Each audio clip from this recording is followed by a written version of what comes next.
Good afternoon, everyone, and thank you for joining us for the WEIM Resource Sufficiency Evaluation Enhancements Phase 2 Stakeholder Call to discuss the final proposal. My name is Isabella Nicosia, representing ISO Stakeholder Affairs, and I'm joined here by our policy lead, Danny Johnson.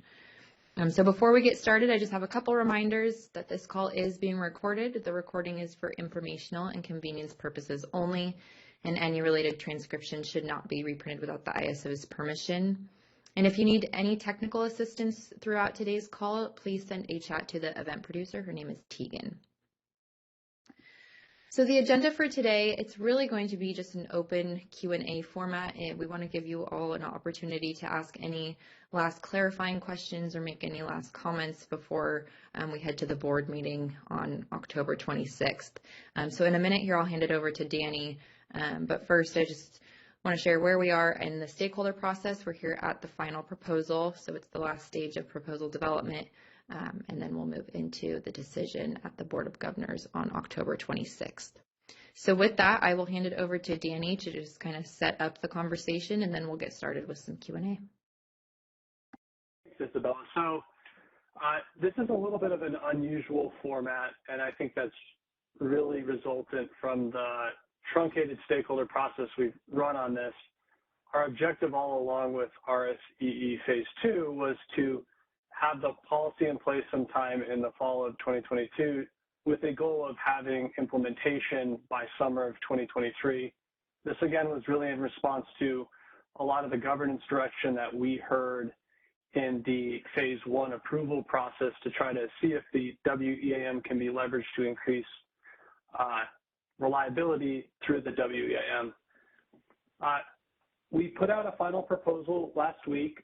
The major change here was we just clarified that the CAISO as a balancing authority area on go live of this initiative would not be opting in. I think that a number of stakeholders have pointed out that the CAISO as a BAA, due to its unique composition with multiple LSCs, as well as how it interacts with the real-time market as compared to WEIM entities, may need additional internal policy making prior to opting into this functionality.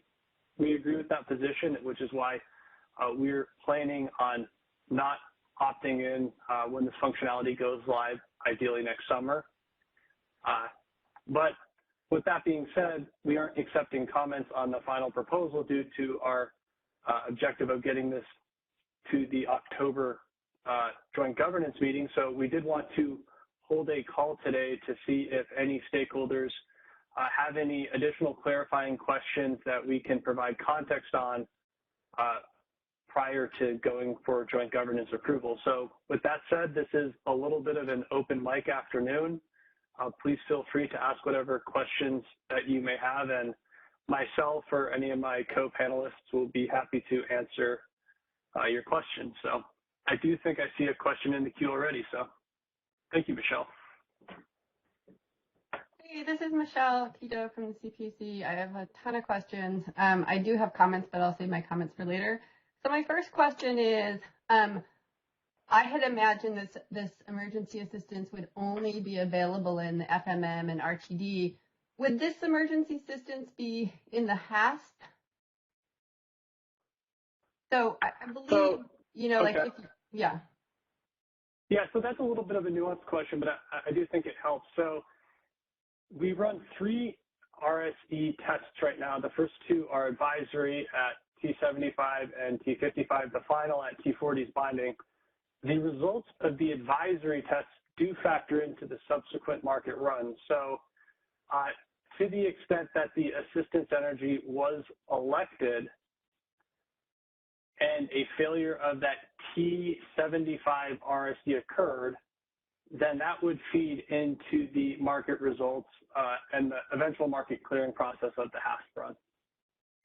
Okay, so let me understand this. So if you failed the first RSE test at, whatever, T-70 or T-65, then all transfers into California, well, let's say it's the CAISO Balancing Authority, all WEIM transfers, even though they're advisory, would have $1,000 or $2,000 penalty price on them. and then they potentially clear the HASP at, let's say, $2,000 or $4,000. But then we go in and we have the binding RSE, and let's say we don't fail the binding RSE, but because of rules that we've put in place through the earlier stakeholder processes, where you say you get the higher of your bid or the HASP or something like that, so we'd still pay that transfer even though we no longer fail the RSE? So I think what you've identified, Michelle, is something we flagged internally as an element that needs additional policy development. What you're referring to was the change we made in the market enhancements for summer 2021 process, where we looked to, in stress system conditions, pay the higher of the HASP or the FMM price to encourage intertie bids to show up and be confident that they would receive and be settled at the price that they were dispatched under. Manual system operator actions or bias wouldn't depress prices. I think that's an element that prior to CAISO BAA opting into this functionality would have to be revisited. Okay, so you haven't done the policy development, but if we did opt in at this point, you don't know how this would work? Is that what you're saying? Yeah, and I mean, that's one of the reasons that we are not opting in with Go Live, is because we do need to see if that does need to be changed. And in thinking through this process, due to kind of the short nature of this process, like that was a concern that arose later in this process. And we think that the correct solution is the CAISO, as the BAA doesn't opt out, and we provide this functionality for other BAs who may want to use it, but would have another avenue later to make policy changes if we need to address that concern. Because I think to address that, we would have had to have that be part of this proposal, which would have necessitated another iteration, which would have jeopardized that summer 2023 implementation for parties who may not have that concern. Okay, so as it stands, you can. Yeah, hey, this is Brad. Can I just add? I wouldn't characterize it as we don't know how it would work. We know how it would work. It would be in the HASP price, and under our our pricing rules that we put in the summer enhancements, that apply in they're designed to encourage import bids under tight conditions. I don't know that is the wrong solution. I mean, so like Danny says, we're not that there are additional issues to be worked out for the CAISO BAA.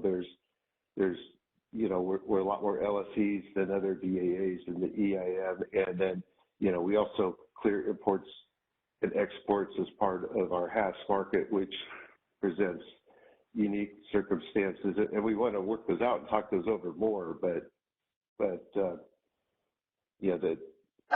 that may well be the right answer. My point is, I wouldn't characterize that as necessarily a flaw. If there's any confusion about how it would work. Oh, okay. Yeah, thanks, Brad. It's not a confusion. That's a point that we would want to work through with stakeholders to figure out if that's the right rule. Okay, well, I guess I would respectfully disagree, because if we're calling this emergency assistance, you're then basically making us pay emergency assistance for the entire HASP based on an advisory RSE that subsequently we don't fail and we don't need the emergency assistance, and yet we're in the emergency assistance, which is really scarcity pricing. So I think I disagree that this is not problematic and that this is the right solution. So I think that's my first comment. Let's see. I guess I have some other questions. Do you guys have any ideas about the September events, whether during these RSE failures and during these EEA2s and the EEA3s, whether we were indeed supporting any LPT exports or LPT wheels, because it sounds like your proposal is that we would be supporting LPTs and low priority wheels up until an EEA3. So I'm just trying to go back to the September events and understand how this would affect us. So do you guys have that information?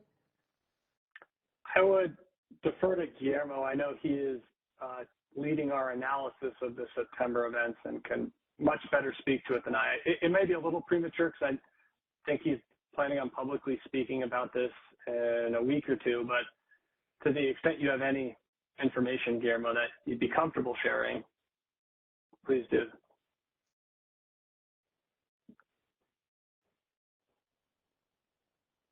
Yeah, I would rather hold the discussion because I don't want to take things out of context. There is a lot of moving pieces to what we are observing to what happened in September. So I would think it would be good to be able to have an opportunity to see the whole picture rather than just partially provide some numbers that may create some unintended perspective of how things play out. Okay, so I will also just say that also makes it very difficult for us to understand the potential effects of this proposal. So like one question, that I feel like I've asked a number of times and I don't feel like I've gotten a straight answer is whether we will cut LPTs before we access emergency assistance. And in pretty much every time frame, in the HASP time frame, in the FMM time frame, and the RTD, or the real-time time frame. Michelle, this is Brad. I think the answer is, I think the answer is we would not necessarily cut LPTs before accessing energy assistance. At least I'm just thinking about within the operating hour. Maybe Danny can give the answer for HASP, but go ahead, Danny. Yeah, no, Brad. I think what you're pointing out is within the hour, we want to ensure our system operators have discretion to manage the system as reliably as possible, and that includes both managing CAISO BA's reliability as well as being a good neighbor if they're able to our neighbors. In the HASP process, the answer, Michelle, would be dependent upon the pricing of those assistance energy transfers. The HASP run has scheduling penalty prices for day ahead and real-time only LPT exports, and to the extent that they would clear against those exports would be decided by the optimization itself. Okay. And in the optimization, you're not sure whether LPT or emergency assistance would clear first? Well, no, I think we're quite sure. It's a question of price and what the marginal energy cost plus the transfer adder that we proposed is in relation to those two penalty prices. Okay, so the LPT exports are $11.50, and let's say transfer is $4,000, right? We hit the penalty. So what happens then? It would not clear a LPT export. Okay. So generally in the HASP, LPT exports would not clear if we're anticipating we need energy assistance. You could get some weird outcomes where the external price is really low, and Danny can correct me, I think it even might need to be negative. But in general, not quite negative. It's low prices. It's normal conditions externally. Which likely would not happen, right, if you were needing energy assistance. So they wouldn't clear HASP. The times they wouldn't be cut is within the operating hour where, we confirmed the language in our final proposal that says we wouldn't cut LPTs within the operating hour unless we were in an EEA 3, which that's not the same as the threshold for getting energy assistance. So you could be getting energy assistance in the 15-minute market and not cutting LPTs within the operating hour. Yeah, Michelle, I think a better way or using an example, I think to help us think through this, if the penalty price is $11.50 to clear those LPTs or relax them, then that means the prevailing external prices would have to be under $150 if you assume the $1,000 transfer adder, well, the CAISO's in very scarce system conditions, and that doesn't quite add up to me, because if the CAISO's in tight conditions, we would expect to be clearing a lot of import bids that are willing to sell at fairly high prices above that marginal energy price externally into the CAISO BAA. Okay, I'm going to have to think through this, because I didn't even imagine that we would clear the HAS with emergency assistance based on advisory RSEs. Like, that didn't even come into my calculus, because I did not see that. Okay, well, I will just say that, we definitely support emergency assistance, but this doesn't seem like assistance. This seems like sort of a crude version of scarcity pricing, and we are concerned about that. Maybe I could ask you about the stakeholder process by which CAISO might determine that that CAISO elects to accept this program. Yeah, sure. So this shouldn't be breaking news to anybody, but I think it's likely, or I'm comfortable announcing now, I think we're going to plan on having a third phase of RSE enhancements. That would be determined as part of our roadmap process about where this slots in within our policy development.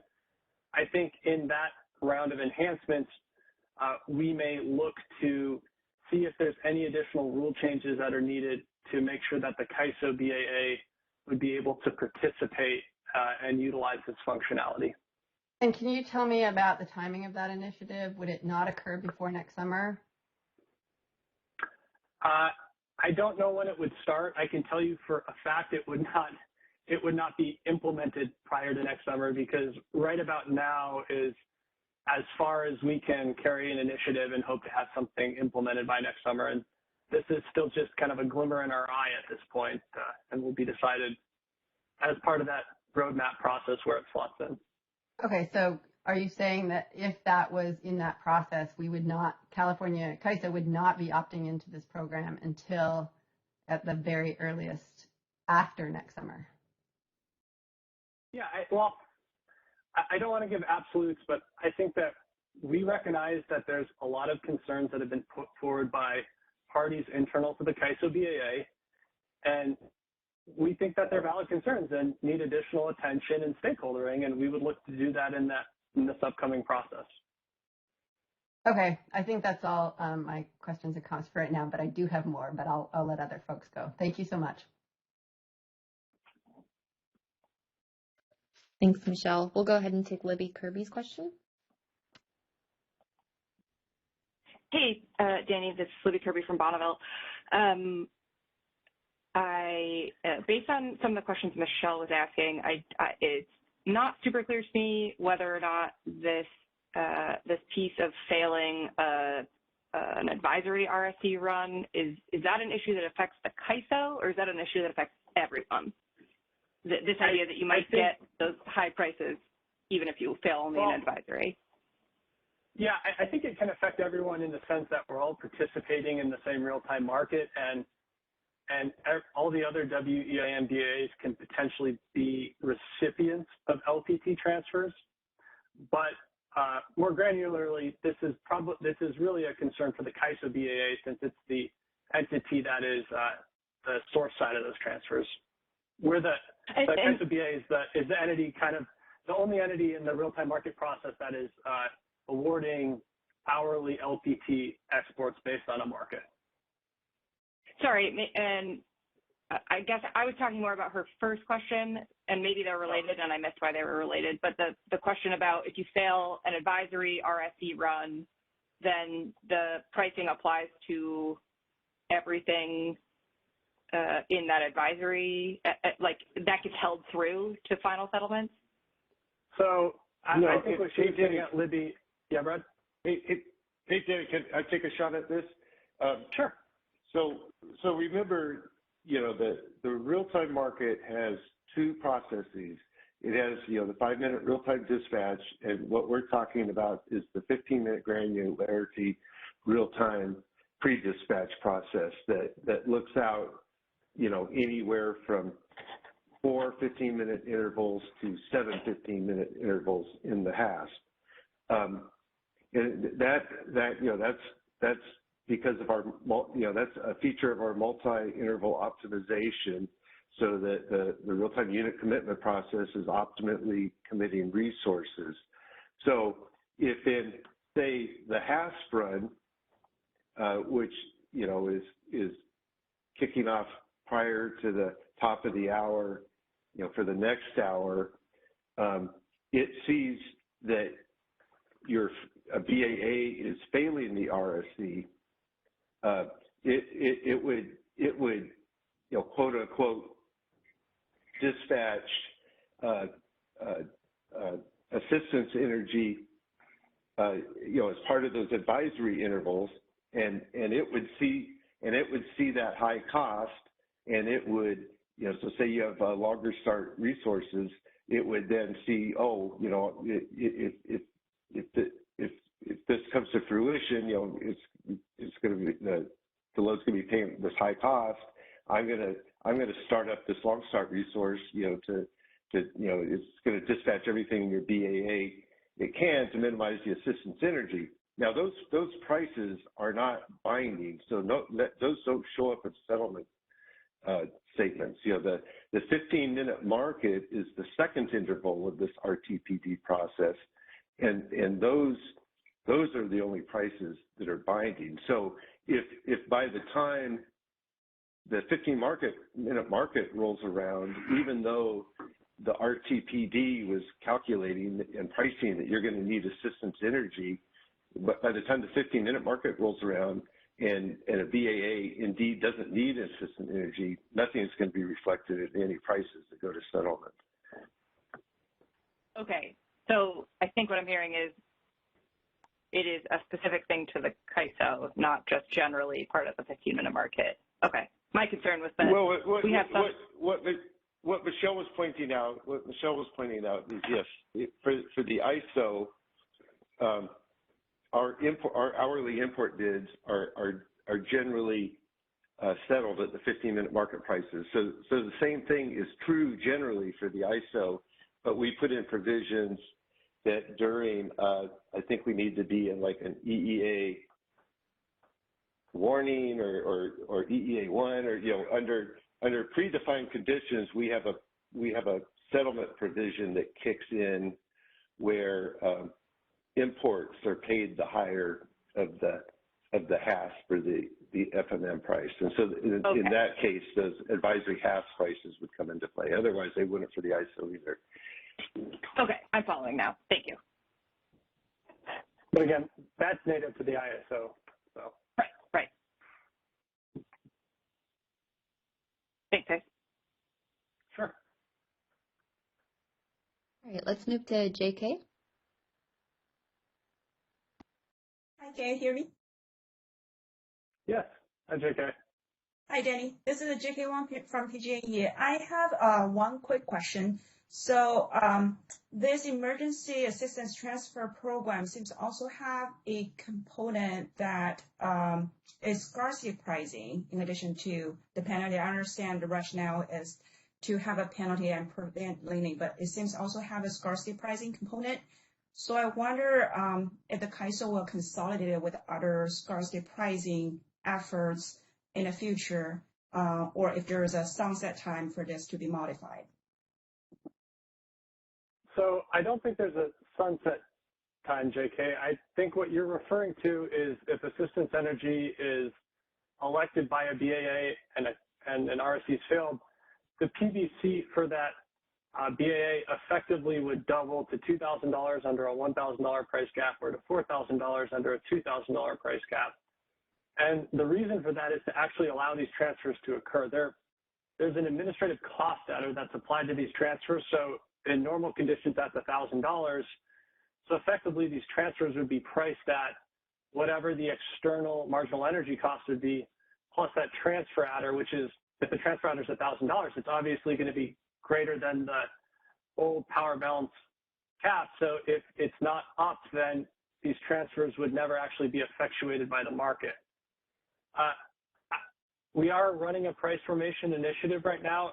This may be revisited as part of that because I think we're holistically looking at our price formation. But to the extent that these transfers and the policy and the goal is to continue to allow these assistance energy transfers, we would need to have a price cap when these transfers are elected that is significantly higher, which is essentially the administrative cost plus what the previous price cap would be to allow these to flow through the market. So first of all, I respectively disagree with you saying that it is an administrative cost. I do think it is a significant increase of the price. But based on your answer, I think there will be a chance for us to revisit the other, are you referring to revisit other price formation like scarcity pricing efforts, or we will have a chance to revisit this emergency transfer program's pricing structure? So I think if this design becomes the policy, that other process that is reviewing our price formation and scarcity pricing would need to be cognizant of this and make sure that whatever the outcomes there are, respect and maintain the ability to effectuate these transfers. But I know in that price formation initiative, one of the topics is scarcity pricing. So where the price caps are set during stress system conditions is up for discussion in that initiative. Okay, thank you. Sure.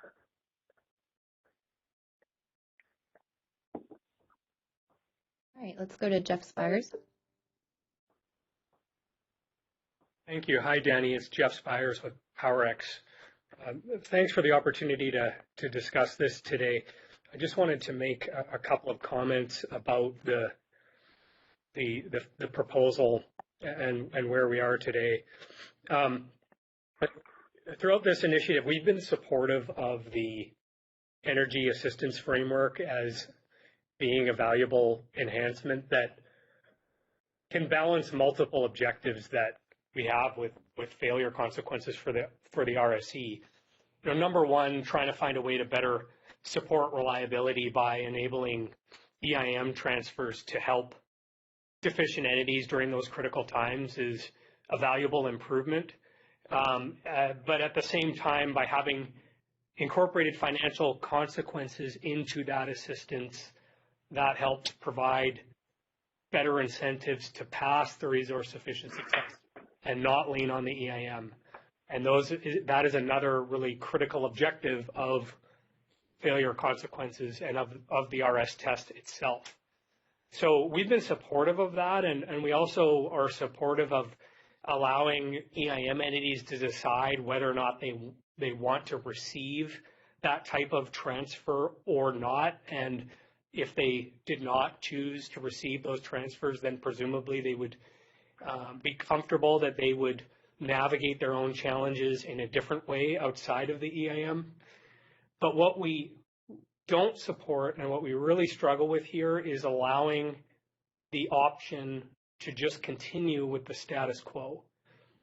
And the recent change by the CAISO really confirms our concern, because if the CAISO elects not to use this approach for its own BA, that means that the failure consequences with respect to the CAISO will go back to the status quo of capping imports at the previous intervals level.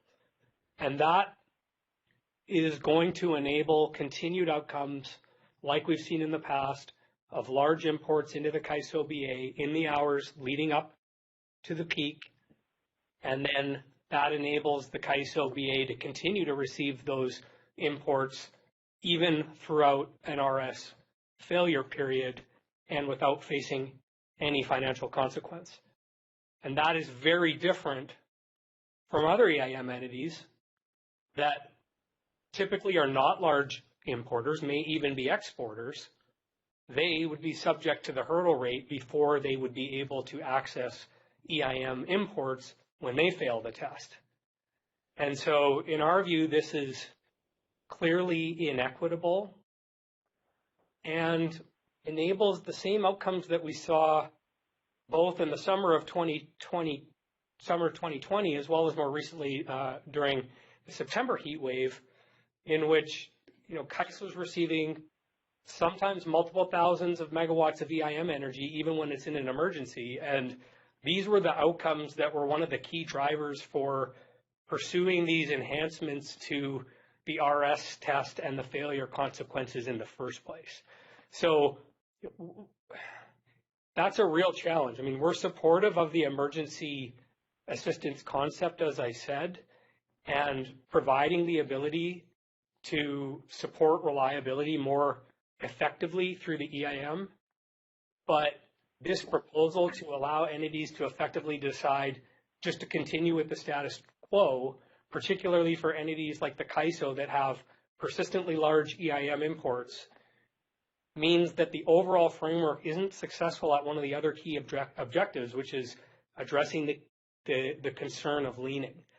And so, this was something we've raised in our written comments, but I wanted to say it again, that the way that this is structured with this additional concept of just reverting back to what's been happening over the last several years, we don't view as an acceptable solution to the challenges that we see with the test. Okay, thanks, Jeff. I guess in response, I'd point out that the optionality on electing to receive this functionality is open to each BAA. We simply clarified that the CAISO BAA Go Live would not elect to, but I think to the extent that other BAAs wanted to maintain the status quo, that would be their own decision. On the next point, I know the results have shown significant volumes of EIM transfers into the CAISO BAA in stress system conditions, but I'm not sure that is actually representative of what the EIM operational conditions are, because you remember the other part of this initiative is trying to exclude from the CAISO's obligation LPT exports that may have been cleared by those EIM transfers to begin with. So I think getting that in place would help us better scope how much of an actual continued leaning problem there is, because right now we do know that occurs, and it occurs in significant volumes. It's not regular enough to drive data metrics on it. But this is optional. I'm not sure the problem is quite as dire as you're painting it, because the way you phrased it isn't accounting for that other dynamic. And then the last thing I was at is the freezing to zero. We talked about this in July when the FRP refinements went through, and our direction from governance is freezing to zero is not a desirable option from a reliability standpoint. That's ramping the transfers all the way back for a BAA that's in a stress system condition. So I very much understand your concern. I think once we get the other parts of this proposal in place, we can try to scope how big of a concern it is. But at this point, given our previous guidance, I don't think that we are looking to also make changes that could potentially reduce reliability as part of this process. And hey, Jeff, this is Brad. I just wanted to ask you a question. I mean, I understand your concern about getting the transfers frozen at the higher level, and we've talked about that a lot, and then we've talked about zeroing them out, like Danny said. We've got feedback that, well, then zeroing out the transfers could pose reliability risk because, for example, a BAA might not have ramping capability to make up for the zeroed out transfers. But we've come up with this energy assistance, what we view as an option. I mean, isn't your objection more, even if we weren't proposing the energy assistance, more just an objection with the status quo, as opposed to something we're creating by this proposal? Yes, I generally agree that it's the status quo that led to the outcomes I was describing that we saw both in the 2020 heat wave as well as recently. That was a significant concern about leaning on the EIM, in particular by the CAISO BA, and that was one of the key drivers that kicked off this initiative quite some time ago. So that is the concern that I'm raising, is that having the ability to simply stick with that and continue to receive imports on that scale without consequence eliminates the element of this design that would provide better incentives to pass the test. Because I guess, the question would be, if the CAISO can choose the status quo and continue to receive EIM imports without any financial consequence as occurs today, why would it ever voluntarily elect to pay the penalty? Okay, so I mean, your position then, if I could paraphrase it, is that this is better than the status quo and it should be mandatory, I guess what you're saying. Well, I think, so yes, we are supportive of this framework as an improvement. I do think that optionality, as I mentioned before, where an entity could decide whether or not they feel the need to receive emergency transfers or not, could be something that each entity should choose. But if they decided that they don't want to receive emergency transfers, then their limitation, at least for capacity failures when they don't have enough resources to meet their own needs, would be set at 0.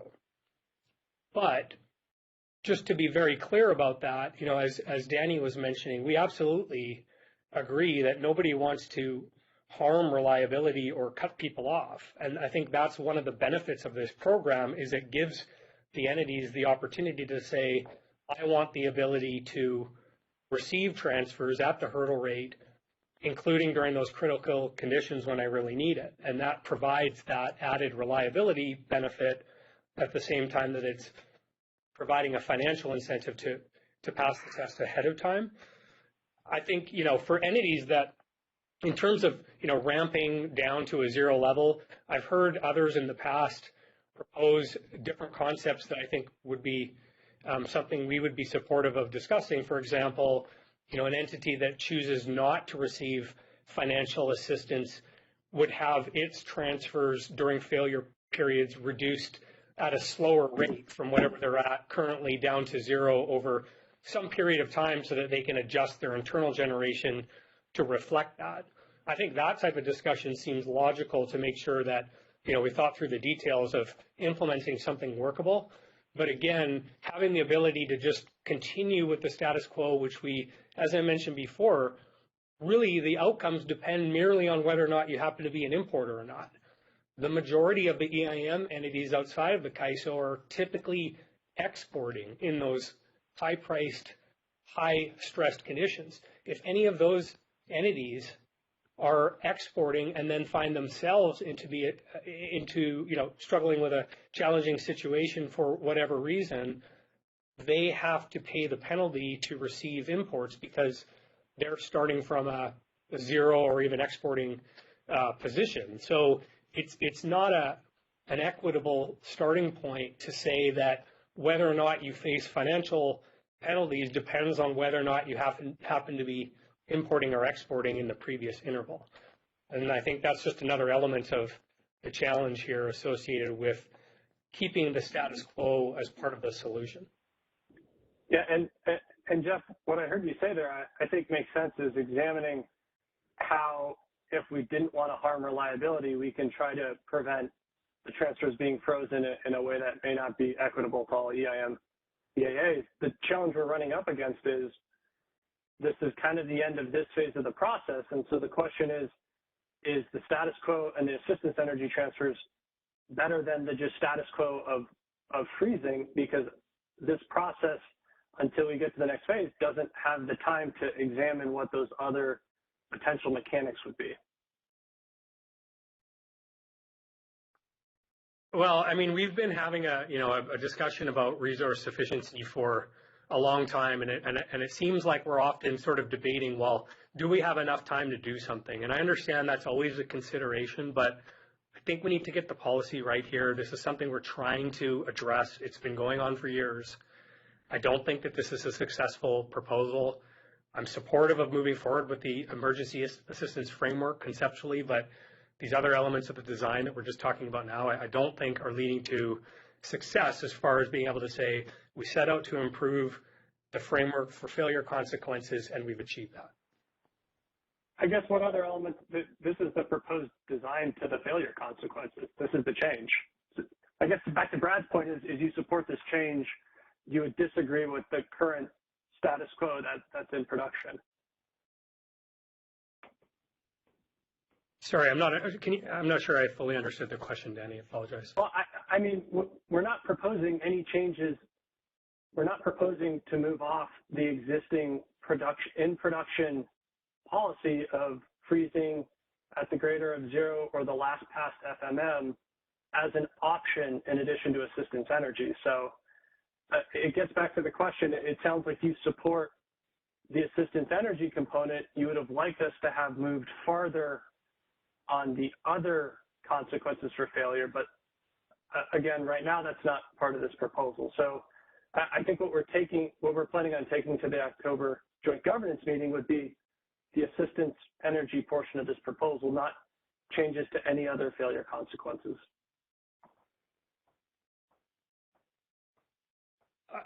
I do support that change. I think what I'm trying to say is that this, in general, is not achieving what we believe to be the intended outcomes, which is to have a resource sufficiency test and associated failure consequences that not only provide a framework to provide assistance to entities when it's available and when they need it, but also provides appropriate incentives to pass the test and not to lean on the EIM. I don't think that that achieves this.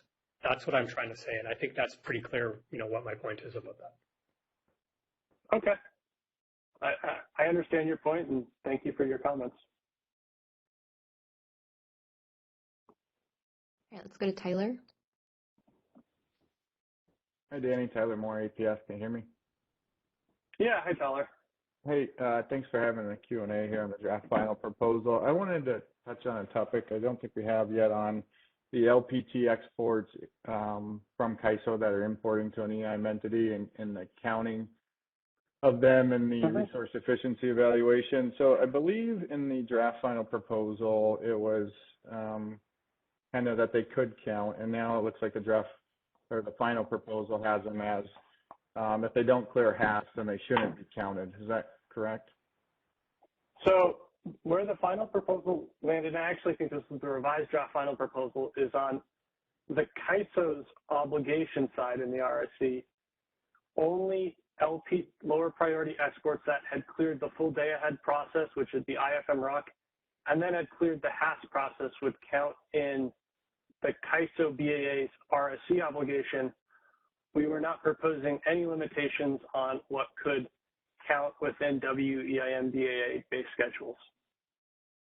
Okay. Well, so I take that back. We did clarify that if it doesn't clear the day ahead process and it doesn't clear HAS, it should not be showing up in a WEIM BAA base schedule. Okay, and that's what I saw, the red line in there. Yeah. And so is it meant to be if it doesn't clear either, or if it clears day ahead but doesn't clear real time or HAS? If it can't clear day ahead and it can't clear real time, it should not appear in a WEIM BAA base schedule. I agree, and I just would then. Oh, sorry. Go ahead.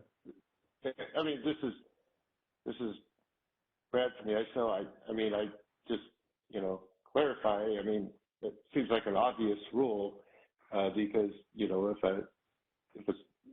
a export doesn't clear HAS, there's no export there. So Okay. Yeah. Why would anyone be able to count it? Sure. I was going to highlight a timing issue. If it does clear day ahead and then does not clear HAS, there's a timing issue. But if the proposal is if it doesn't clear either and not day ahead, then not clear HAS, and there's still a timing issue. No, I think, I think your timing issue may be real then, because the idea is it have to clear. If it can't clear HAS, that means the market count. hasn't That's what you awarded want it to be, right? Yeah, then it shouldn't count. Yeah. Okay, so that's how I read it, and glad we're on the same page then. So where the timing issue comes into play is EIM entities are going to base their base schedules off of E-tags that are created, and even though CAISO may not require an E-tag today off a day-ahead schedule, many of entities will go ahead and tag that in the pre-schedule window. So the EIM entity is going to see that E-tag coming out of the day-ahead award. If it then does not clear HAS, day-ahead entities EIM entities OATs are typically pointing to a T57.5 base schedule deadline, or the HASP clears at T minus 55, and I checked the tag adjustments that happen if you don't clear HASP by CAISO as the market operator, happen at T minus 39. And so there's no way, since the EIM entity is not a scheduling coordinator, that they would be informed because they're using the E tag that didn't clear HASP if it did clear day ahead. So there's a couple elements here. First, another element of this proposal is we are proposing to change the tagging designation for lower priority exports in general. So they would no longer be tagged as firm. They would be firm provisional, which I think should make the receipt, we think actually increases reliability by making the receiving BAA very clear about what the quality and attributes of that product is. At the end of the day, if it can't clear the HASP market, there isn't energy to support that schedule, and it would be curtailed. I know you said that there's a T57 deadline in the O. That would seem to be something that may be flexible on your side to provide additional time to update the base schedules if necessary. But we run HASP at T67.5. I think, George can correct me, it takes around 5 minutes. So there may even be some time to make adjustments now, but to the extent additional time is required, that would seem to be where it may be able to come from. Yeah, and I don't know all the reasons why the O is set as it is today, so I'd have to look into that. But the problem could still be on your side as well, because if you don't make the adjustments, we don't know what the award is just because some scheduling coordinator didn't get it and they don't adjust the tag, and you do it as the market operator after T minus 40. It's not gonna. There's no way to take it out of the base schedule even if we wanted to. So your ask would be that the tags that clear HASP get adjusted sooner than T40? That'd be the only way if we were able to set our systems up to be able to pick those up in the base schedule. Then it has to be adjusted to be able to pick up the change, because we don't know the actual awards that get published. That's not what drives the base schedules that feed into the resource efficiency. It's all tag driven. I mean, would your market operate, or would the third-party entity who you're going through be able to tell you what the HASP award is? I mean, if they're basing it on buying it out of the CAISO market, it's kind of a binary thing. It either clears or it doesn't clear. I'm not sure where else it's coming from in the intervening 20 minutes. Yeah, so I mean, it's a lot to ask, because it could be somebody that has no affiliation with us that's providing energy to some third-party load within the BA. It's not, I guess, the best plan of action to get on the phone to call everybody after each hour to see if their HASP awards were awarded. That's what the E-tab's mainly for, to communicate those changes. So I'm trying to think what the solution here is, and I think there's just a harmonization needed, and it may be in the ODE, it may be on the adjustments to the E-tags, but if you want to implement that, and I don't think I disagree with that, a schedule that gets reduced shouldn't be counted. I think there's also an opportunity to try to line it up with the base schedule submission deadline implementation as well. If it goes to T30, maybe there's another time to adjust it between 55 and 40 before the binding at 30. That would also be helpful to discuss. So there was an effort underway from EIM entities. It's called ETSR harmonization. So it's something I know we have been asking to kind of revive. So I think that's a good place. But just wanted to highlight that if that portion remains, it will take some work to get it implemented. Yeah, hearing you say that, thank you for reminding me, Tyler, because I think we do have in place policy to create an additional T30 final binding RSC and make the T40 advisory. And that may provide the opportunity to update. And I think that is scheduled to go in place immediately following our testing and implementation of FRP refinements once from a real-time market performance perspective, we think we can accommodate it. So that may be a potential solution too. Yeah, and then before that was in there, right, when it was just up to the, I guess, kind of the EIM entity to say if those are deliverable or not, or should they be counted, what's the likelihood that they get curtailed. We didn't have to, I guess, think through all that timing issue because we can just adjust them outside of the kind of process. But if it's a requirement to have them not count inside of the tariff, then we need to make sure we do it. Well, I think we clarified this in the proposal, and part of this is continued cleanup from the summer 2021 enhancements, but I don't think that schedules that don't clear HASP should have ever counted in base schedules, and whether they have been or not and what we need to do to change that and make sure they're not is one question. But just on a principled perspective, I think we're in agreement from this conversation that they shouldn't be counting because ultimately there's no award to support that tag. Right.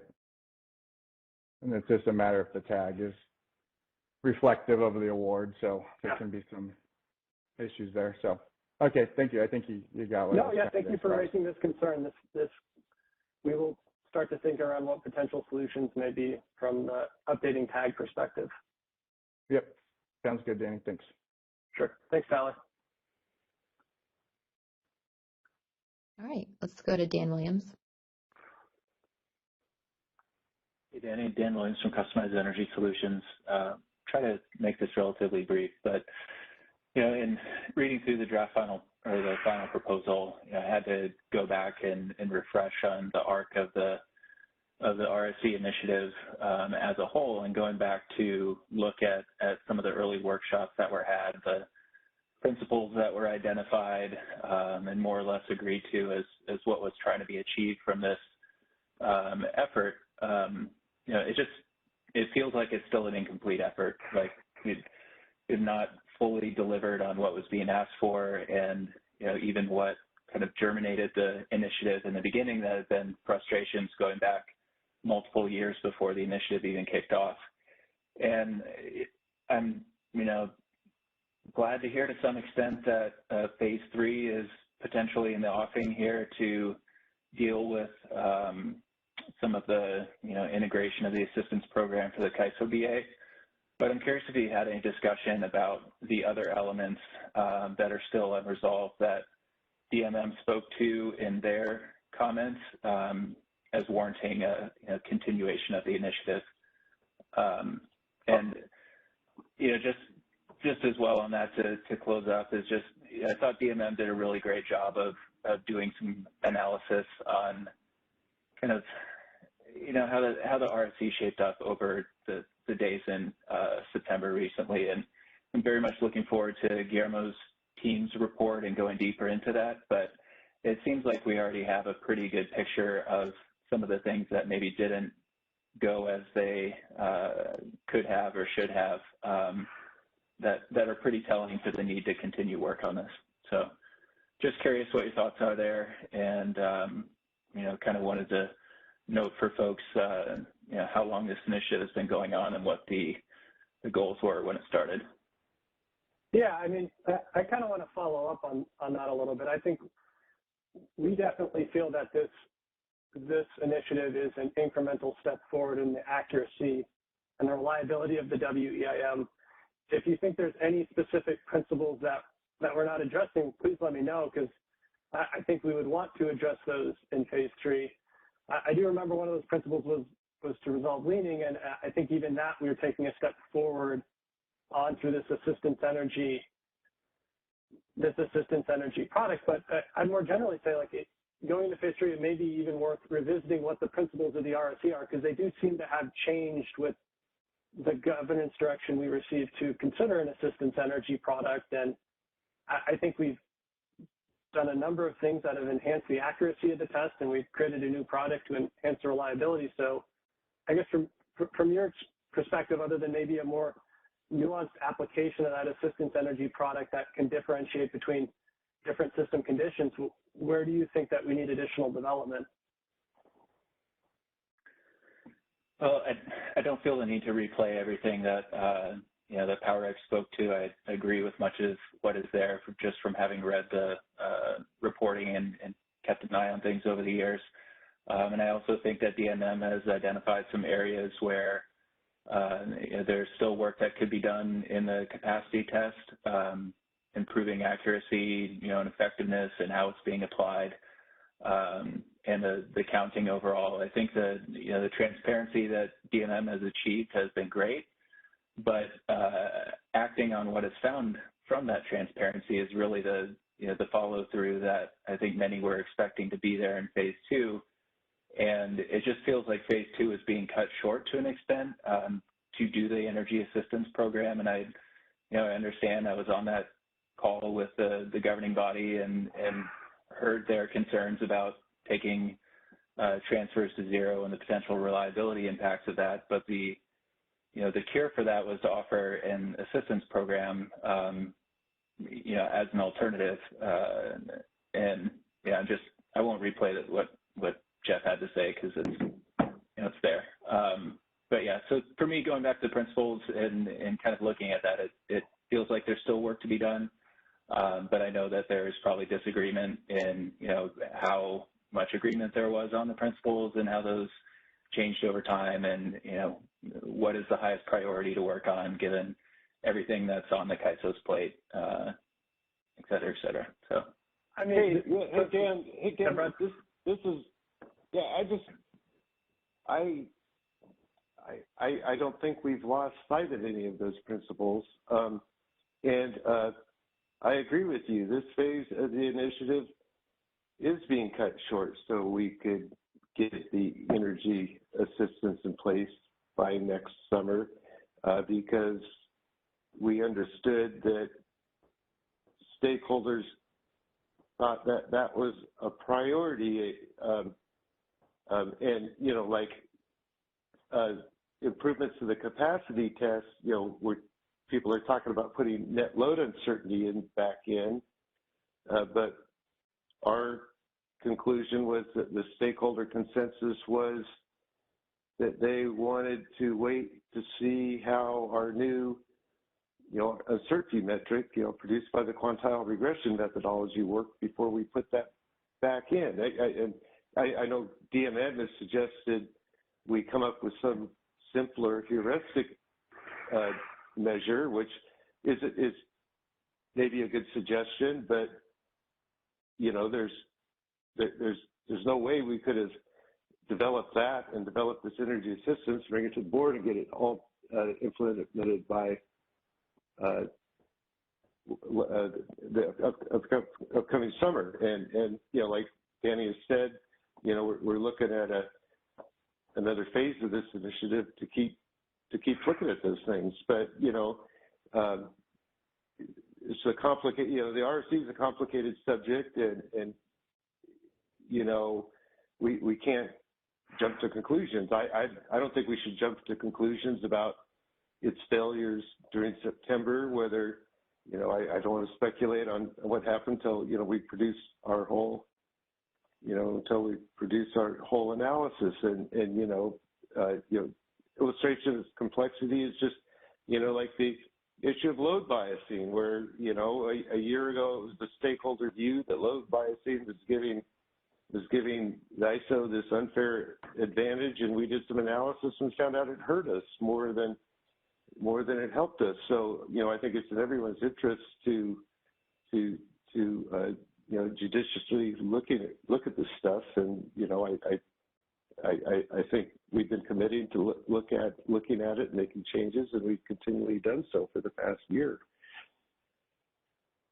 Yeah, that's fair. I mean, start off commenting by saying that I'm glad to see that there's going to be a continuation and that we're not stopping with where we are right now. And so I guess the ask or the question was just around whether you view the next phase of this as continuing to work on the resource sufficiency evaluation overall in multiple areas that may be informed by recent activity or other feedback, or whether you see phase 3 as just the refinement around the energy assistance framework for the CAISO BA. And I'll just leave it at that. You can continue on to others. Thanks, yeah, no, I think we said yeah. it would address other areas, not just the energy assistance for the ISO BA. I think I've said this in other venues too. Like every time we have one of these big events, it kind of shakes out more areas that can be enhanced. And I think that we will look to continue to enhance the RSE where we have data to support that there's an issue that needs to be resolved. And to the extent there's outstanding stuff that wasn't handled in phase 2 due to the accelerated timeline, we would look to address that as well as any other accuracy enhancements that may be necessary. I'm sorry, Brad, I interrupted you. Yeah, I just want to caveat that a little bit in that, you know, everything is subject to producing our final roadmap to next year and balancing against other priorities. But, you know, what we said in the final proposal is a number of those issues, like looking at the uncertainty added for the capacity test, we plan to take another look at. And, you know, I think it's our sense that this likely will rise to, you know, on the roadmap to be a continued effort. And, you know, I just don't, until that, until that effort is, the roadmap process is completely done, I just don't want to be completely definitive.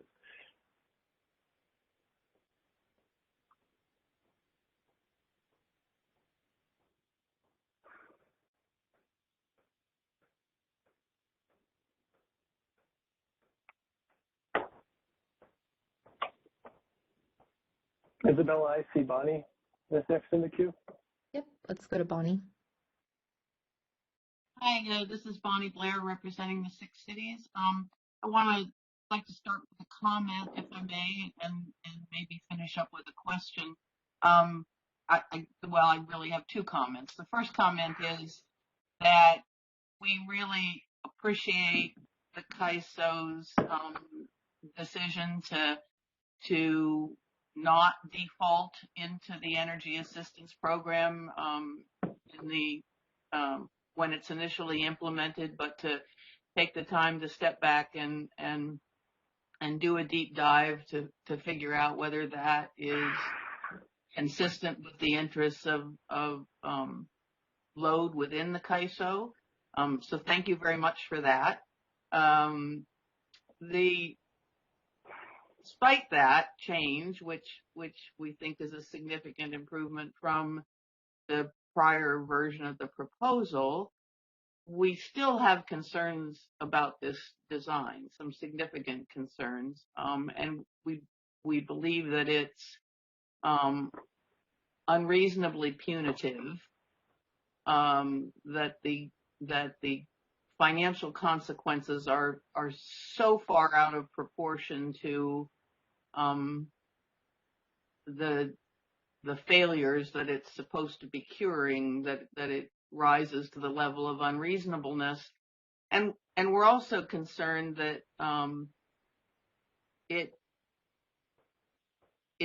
can distort prices in situations where there really isn't a shortage of capacity. In other words, RSE failures occur sometimes in very, very modest amounts, de minimis amounts, sometimes for reasons that have nothing to do with overall shortage of capacity. And so we think that the price impacts of the energy assistance proposal are particularly disproportionate in those situations or unreasonable in those situations. So for all of those reasons, we still have serious concerns about the design.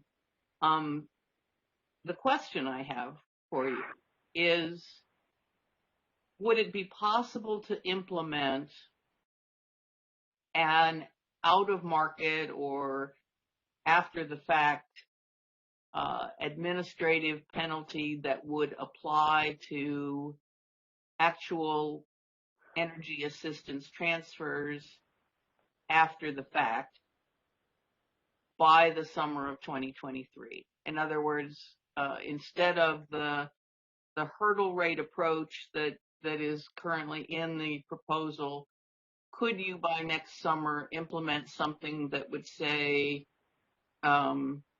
we take an after the fact evaluation, we figure out that BAA number 1 got X megawatt hours of energy assistance transfers, and we apply a $1,000 plus the cost of the energy price to that volume of transfer. Yeah, so Bonnie, I don't think that we would have the ability to implement an ex post surcharge after the fact prior to next summer. I think from a pure policy perspective, it's also a little bit more complicated than that. One of the features of this design is that the large administrative transfer cost forces all resources internal to that BAA to be dispatched, and then kind of your resulting dynamic transfers are the assistance energy transfers. When you start getting into an after the fact cost, you're going to have to start looking about what were those transfers priced at, what were the unloaded resources or undispatched resources internal to that BAA who may have failed. It's a little bit, I think there would be additional policy making in addition to just implementation challenges, which we wouldn't be able to accommodate prior to next summer. Thanks for the explanation. I think our concerns remain, unfortunately, but thanks for the explanation. I understand. Thank you for your comment, Bonnie.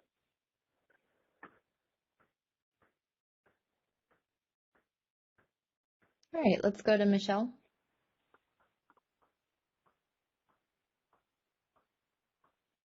Hey, this is Michelle. There's a lot of discussion about the sort of overall purpose of this, and I just want to raise, I know this is not the discussion, I want to raise this issue, and I'm happy to hear your responses. And I just want to note that one of the issues that we're dealing with is that CAISO commits all of its resources into the process, and as a result, we can schedule those LPTs. In addition, we allow HASP intertie bids at our border, and those facilitate those LPTs and the wheels.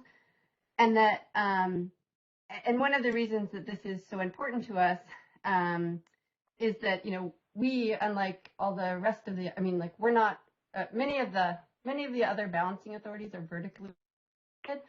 So to the extent that you have these scarcity pricing, it's only going to affect them on the margin. But since CAISO, or at least California is, at least somewhat deregulated, we've sold off our generation, we have retail competition.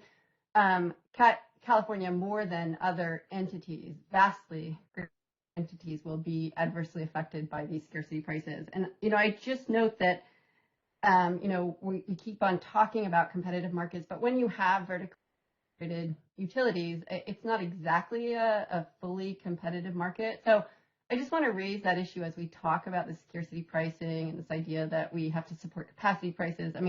That is not my understanding of the original purpose of EIM. And I know I don't really want to get into an argument with PowerX or with other folks that are supporting this, but I just want to know that we're vastly differently situated, and that part of what we're doing is allowing these transfers to occur because we have a must-offer obligation for all of our resources, and because CAISO allows intertie bids at its borders, and other entities do not allow intertie bids at their borders. So I just want to just note that we are very differently situated. So I did want to say that. So. Yeah, thank you for your comments, Michelle. I agree in that unique participation method for the CAISO BAA is what makes this a really challenging situation, and the whole RSC design very challenging. Okay, thanks. And then maybe I could ask you another question. Can you tell me your thoughts about what the effect is of having scarcity pricing in the HASP, FMM, and the 5-minute market, but not in the day-ahead market? Do you guys have any thoughts about what that will have on the market? So I don't want to kind of jump out of line, but I think that's a topic that's teed up for discussion in that price formation enhancements initiative. I know one potential solution for scarcity pricing is having different prices in the two different markets, but that does create potential issues, which I think that initiative will examine if that's a good design. More generally, in the form of scarcity pricing, I do recognize that this design does it to a limited extent when the RSCs fail, but I think kind of more holistically, I think what you're talking about will be considered in that initiative.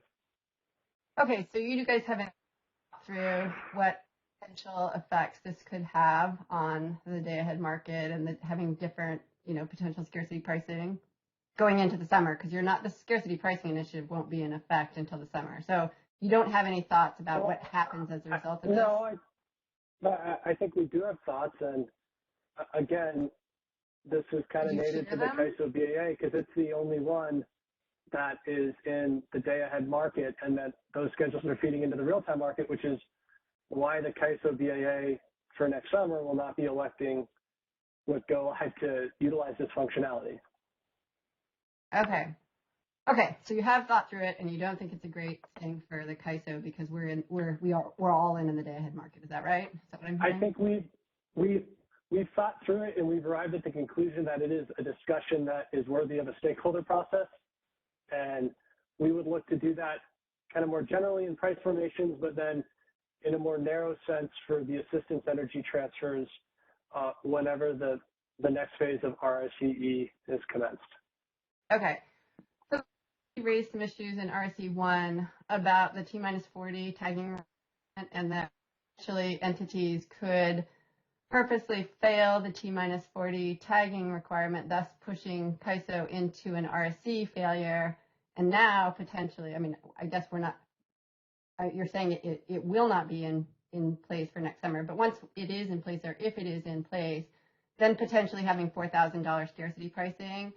So do you have any thoughts about that T-40 tagging requirement that applies to CAISO exclusively and in this context? Well, I mean, the situation you laid out seems like a reportable offense to FERC if entities were intentionally placing intertie bids at the CAISO border to cause it to not commit resources, to cause it to fail, to then force assistance energy transfer. So my initial take is our Department of Market Monitoring and FERC would likely be involved in that type of behavior.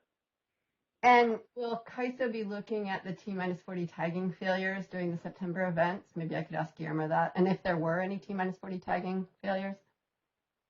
And if they resulted in any RSC failures? I think like Guillermo said earlier, I think we have to wait for his analysis to come out in a couple of weeks. And to the extent that's not addressed, that may be something we would be able to follow up on. But I'm not sure what the composition of that analysis is. So maybe, Guillermo, if you know that, if you're looking at that, that'd be great. If not, that may be something we need to look at going forward. Well, I just bring it up because you said that's a reportable offense, and of course, where CAISO looks at that stuff, and I think that's what CAISO put in their tariff filing to FERC is that they're monitoring this. So I'm just, are we monitoring? Well, I think our DMM's probably monitoring it. I think there's a difference in someone intending to sell into the CAISO and something occurring, a derate, any number of things, and I'm not being able to fulfill the tag. Between that and a situation where somebody is intentionally submitting false tags to drive certain market results that force, in your example, the CAISO BAA into more expensive transactions in the real-time market. So I do think I think this is something the CAISO is monitoring. I can't speak to the analysis Guillermo is currently performing on the heat wave, but I do want to differentiate tags that fail or intertie schedules that fail to tag from market manipulative behavior using intertie tags and assistance energy transfers. Okay, so maybe I could just talk a little bit about sort of a related issue about my understanding. Actually, I've got two more issues. So one of which is, what is your understanding of the consequence of failure to a tag at T-40? Is it just 50% of the highest of the FMM and RTD? I think it's the higher of the two at 50%. James, can you correct me on the idea? No, I can answer that. Yeah, it's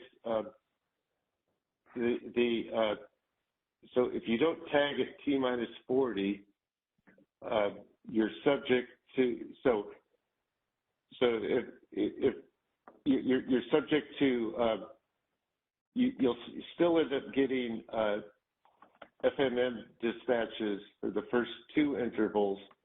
So you're subject to imbalance energy settlements at whatever the FMM price is for the two intervals, and then you're subject to the additional penalty for all four intervals, which is 50% of the higher of the FMM or RTD price. So I went back through, and my understanding really was that if you didn't accept the award, let's say you're awarded in HASP and you don't accept in the automatic dispatch system, that the penalty is just 50%. It's not the FMM price. I really thought that, and I thought I had some documentation of that, which I sent to you guys. So I really thought it was just the 50%. Yeah, actually, now you say that, maybe I'm wrong about. I think my answer was right for not tagging the energy at the T minus 20. Maybe that. I think maybe you're right at the T minus 40 that you end up not getting any FMM dispatches. So that would be correct. Okay, and so you could see how there could be incentive not to tag, right? I'm not following the trail of incentive not to tag here because I'm not following real-time LPTs that could have been cleared by this wouldn't be counted in the CAISO's RSC, which is ultimately what I think where you're going to cause the CAISO to fail and engage in assistance energy transfers. Okay, well, if you don't tag, it goes into the RSC. So to the extent that we're counting on HASP interties and they don't tag, that will factor into our RSC. Yes, it would factor into the supply side. Okay. So then I just wanted to, a couple of other clarifying questions. So I just want to clarify that CAISO's proposal to not count the LPTs is both to the capacity test and the flexibility test. It is the capacity test and the flexible ramping sufficiency upward test. Okay. And in the flexible ramping upward sufficiency test, could you clarify whether that's in the requirement or in the resources that can meet the requirement? I'm trying to remember off the top of my head. I think a export would factor in as a negative ramping requirement. I would have to go back and look at the actual implementation. The intent is that the CAISO BAA would not be expected to ramp to those schedules, and that should be the takeaway from what we have in the paper. That implementation about how the requirements calculated, we would make sure reflects that intent. Okay, would that be in the BPM? It probably will be in the BRS, like the actual details of how we would implement this. Okay. The public BRS that'll get posted. Okay, great. Thank you. Thanks, Michelle. All right, let's go to JK.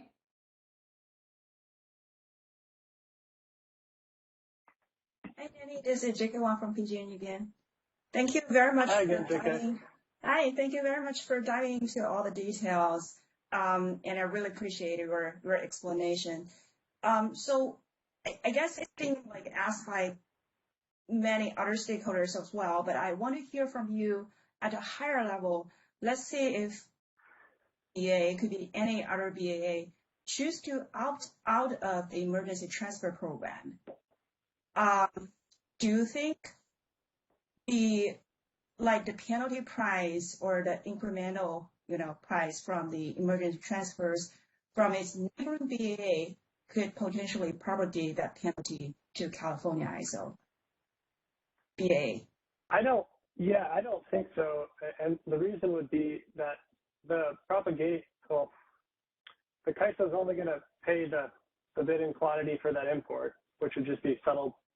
The CAISO's market price. And then on the other side, for the exports, I don't think it would propagate outward because those exports are all self-schedules and those shouldn't be setting the marginal price in neighboring BAAs. So we don't view this as propagating penalty prices. Okay, but I can think of two scenarios that penalty price is propagated to CAISO BA or any other BA choose to opt out of the emergency program, and I want to hear your thoughts. One way is indirectly. Let's say the penalty price somehow impact the bilateral market transaction and consequently cause the increase of the hub prices, and that will actually increase the price index.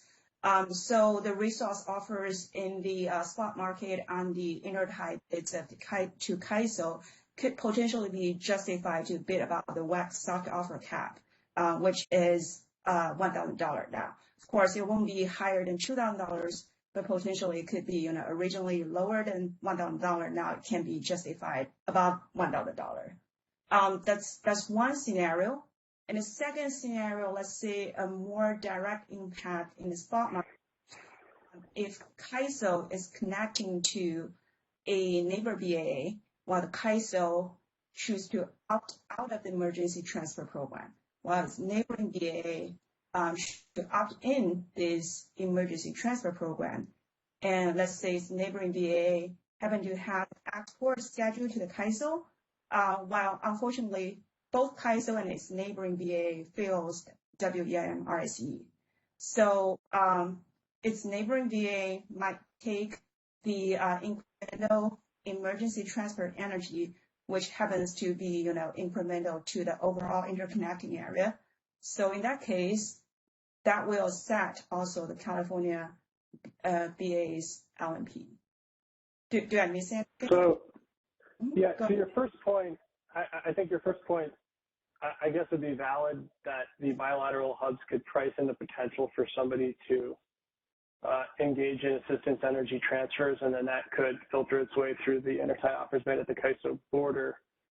Right. On your second case, if there was a import to the CAISO BAA, I would expect that that import would be represented in a base schedule and then would just be settled at the CAISO's marginal price in the FMM. And if the EIM entity had to engage in assistance energy transfers to backfill it, then they would simply be charged for the deviation from their base schedule at that assistance energy penalty price. Okay, so you're seeing it because it is in the base schedule. I believe so. I think that the fact that just the incremental off-base schedules look at scheduled for the WEIM BAAs is what would provide protection there. I need to think about it. But did you say, like, in the first case, I know it's probably a very small possibility, but it could potentially impact price and raise it higher than $1,000 for. Yeah. I mean, every time that an EIM entity joins the EIM, it changes the liquidity of the bilateral markets, which ultimately could change where they're clearing out. There's any number of things that can change how entities participate in the Western bilateral markets, and I do acknowledge this could be one of them that does influence that, Brad. Well, I mean, that seems like an appropriate outcome to me if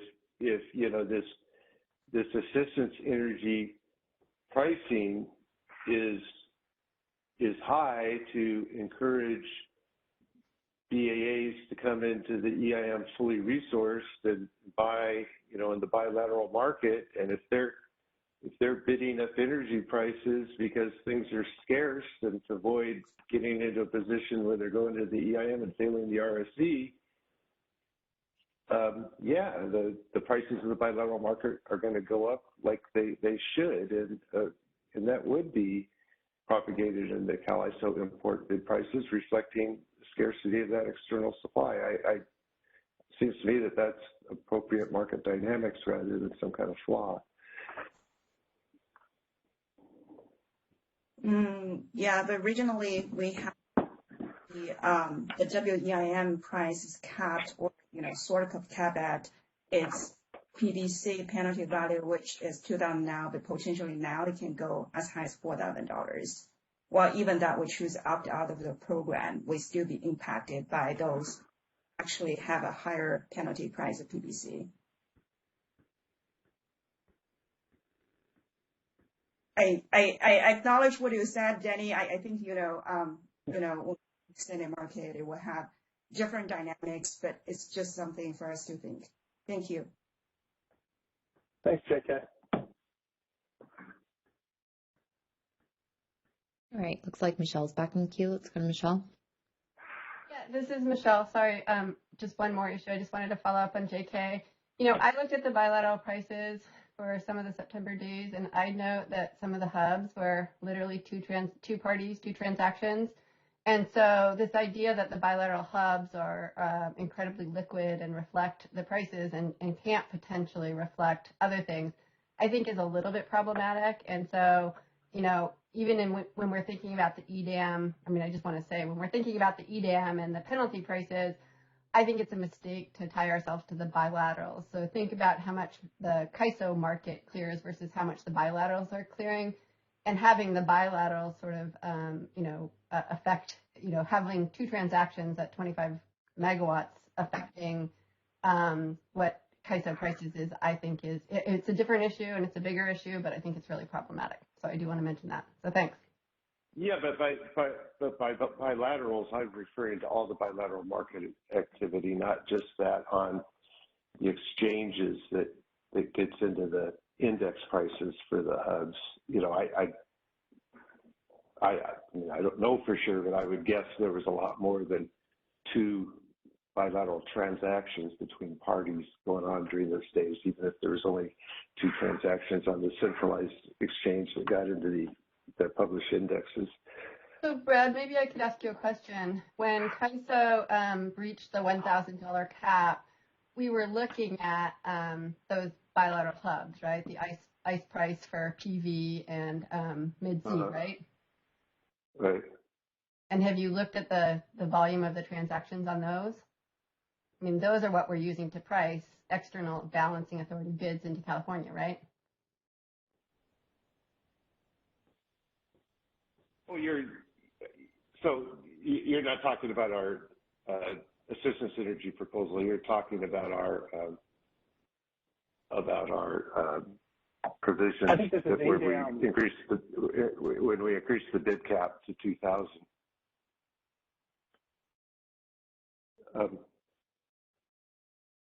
Yeah. Yeah. Well, yeah, but we debated that back then in our initiative. In those, if I remember right, those hubs do meet the FERC liquidity criteria, which isn't a day-by-day criteria. It's based on looking at averages over 2 weeks or something like that. Okay. Well, I just am talking about the feedback loop, and the feedback loop can be pretty weak. So, thanks. Yeah, but what I was saying is the broader bilateral market is, that's different than the organized trades at the bilateral, in those bilateral hub prices, say those are based on ICE trades. There could be many more trades going on that you'd ever see it on ICE than those couple trades you saw that go into the index. That was my point.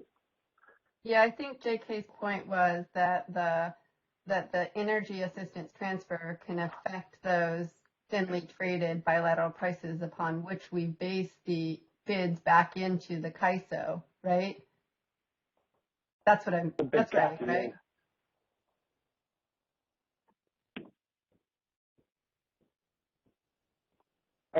Are you saying how this affects the bid cap, Michelle, or how people would actually bid?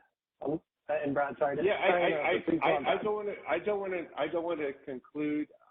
I'm not in a position to say whether the two trades on ice are reflective of the broader bilateral market. I want to say they may well be, but I think that's a separate debate. But the point that, yes, the lack of a better word, the threat of paying the additional $1,000 or additional $2,000 for assistance energy is going to increase the motivation to buy power in the bilateral market, which is broader than, there's more trades going on in the bilateral market than you see published in the published indices. Those are just the trades that are occurred on ICE. People are on the phone calling between each other, and there's more liquidity there than the trades on ICE. And I think it would drive up demand for bilateral energy, which that's the point. We want this assistance energy to provide a mechanism to resolve shortfalls using the EIM's efficient dispatch, but we want that to be a last resort measure to not make people depend on it and lean in the EIM and come in fully resourced in their bids and their base schedules before the market. Okay, so that means that what we're talking about is scarcity pricing that would potentially propagate. And so this was supposed to be an emergency assistance program, which would be for the emergency assistance transfer. And I think our point is that it has broad ramifications and not well understood ramifications as of yet. But thanks for listening. Appreciate it.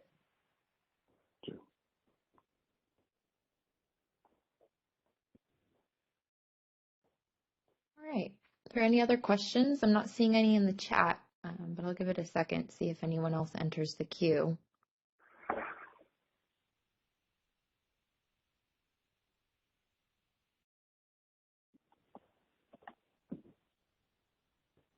All right, I'm not seeing anything. Before we move to next steps, Danny, I just want to check to see if you have anything else to add before we conclude. No. If there's no other questions, then I just ask that people have questions and they're not coming to you right now. Please feel free to reach out to the ISO at any time between now and when I would look to take this for governance approval, and we'll try to answer them as best we can. So thank you for your participation today. Yeah, thanks, Danny. Thanks everyone for your participation. So this was the last stakeholder call before we go to the board on October 26th. And then we are still targeting that June 1st, 2023 implementation. And then my last reminders are just our symposium reminders. If you have not registered already, we are about a month out now. So we will be holding it at the Safe Credit Union Convention Center in downtown Sacramento on November 9th and 10th. So if you have not registered yet, I encourage you to do so. You can register by going to kaiso.com, and then under the Stay Informed tab, you'll see a link out to the Stakeholder Symposium page, and you'll find all the information there. And then in addition, we do have sponsorship opportunities available. So if your organization is interested in sponsoring the event, you can learn about the sponsorship packages on that same symposium webpage. But thank you all for joining us today, and I hope you have a great rest of your afternoon. That concludes our conference. Thank you for using Event Services. You may now disconnect.